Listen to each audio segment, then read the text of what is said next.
కావలి మళ్లీ fan party ఖాతాలోకే.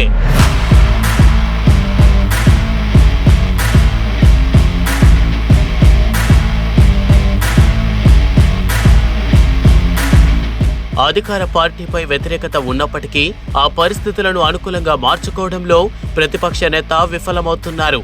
Nellore జిల్లాలోని కావలి assembly నియోజకవర్గంలో ఇలాంటి పరిస్థితే నెలకొంది. ఇక్కడ వైసీపీ తరపున సిట్టింగ్ ఎమ్మెల్యే రామిరెడ్డి ప్రతాప్ కుమార్ రెడ్డి మూడోసారి ఎన్నికల బరిలో నిలిచారు. తెలుగుదేశం పార్టీ అభ్యర్థిగా ప్రముఖ కాంట్రాక్టర్ దగ్గుమాటి వెంకట కృష్ణారెడ్డి తొలిసారి ఎమ్మెల్యే అభ్యర్థిగా పోటీ చేస్తున్నారు. వరుసగా మూడోసారి విజయం తనదే అనే ధీమాలో సిట్టింగ్ ఎమ్మెల్యే ఉన్నారు.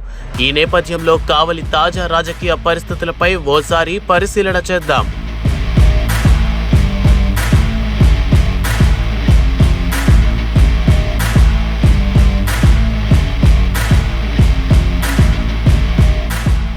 కావలి ఎమ్మెల్యేగా రామిరెడ్డి ప్రతాప్ కుమార్ రెడ్డి 2019లో వైసీపీ తరపున గెలుపొందారు. గడిచిన 5 ఏళ్లలో రియల్ ఎస్టేట్పై దృష్టి పెట్టినంత ఆసక్తి, కనీసం తన ఇంటి ముందు రోడ్డు వేసుకోలేని పరిస్థితిలో ఉన్నారాయన.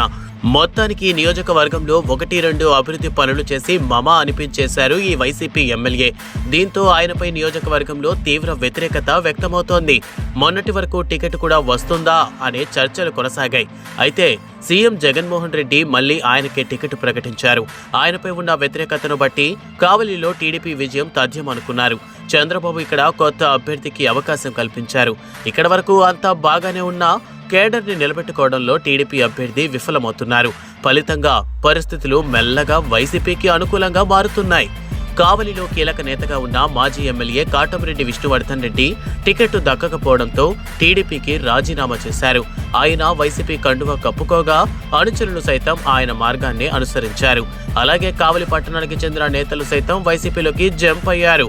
మాజీ ఏఎంసీ చైర్మన్ సుకుమార్ రెడ్డి వంటి నేతలు ఇప్పటికే సిట్టింగ్ ఎమ్మెల్యే వెంట ఉన్నారు. అటు బోగోలు, దగదర్తి మండలాలకు చెందిన టీడీపీ కీలక నేతలు కూడా వైసీపీలోకి చేరిపోయారు. ఇంతమంది పార్టీని వీడుతున్నా వారిని ఆపలేకపోయారు కావ్య కృష్ణారెడ్డి. దీంతో కావ్య ప్రచారం కేవలం కావలి పట్టణానికి మాత్రమే పరిమితమైంది. పొత్తులో ఉన్న బీజేపీ, జనసేన పార్టీల నేతలు అసలు ప్రచారంలో కనిపించడం లేదు. అలయన్స్ పార్టీలకు చెందిన చోటా మోటా నాయకులు తప్ప కాస్త పేరెన్నికగన్న ముఖాలు అస్సలు కృష్ణారెడ్డి వెంట కనిపించడం లేదు. అన్ని వర్గాలను కలుపుకొని వెళ్లడం కృష్ణారెడ్డికి చేత కావడం లేదనే విమర్శలు వినిపిస్తున్నాయి. ఇక బోగోలులో కాస్త ఫాలోయింగ్ ఉన్న పసుపులేటి సుధాకర్ కూడా అందరికీ దూరంగా ఉన్నారు. ఇటీవల చంద్రబాబు సభకు జనాలను రప్పించడంలో కావ్య విఫలమయ్యారని, చంద్రబాబు కూడా కావ్యపై కోపగించుకున్నారని సమాచారం. దీంతో టీడీపీ అభ్యర్థికి ఓట్లు పడటం ఈసారి గగనమే అంటున్నారు ఇక్కడి ఓటర్లు. ఇలాంటి పరిస్థితుల్లో వైసీపీ అభ్యర్థిదే కావలిలో మళ్లీ విజయం అనే టాక్ నడుస్తోంది. అందివచ్చిన అవకాశాన్ని టీడీపీ సొమ్ము చేసుకోలేకపోతోందన్న చర్చలు నియోజకవర్గ వ్యాప్తంగా వినిపిస్తున్నాయి. ఈ పరిణామాల నేపథ్యంలో హ్యాట్రిక్ కొడతానంటూ ఎమ్మెల్యే ప్రతాప్ కుమార్ రెడ్డి ధీమా వ్యక్తపరుస్తున్నారు.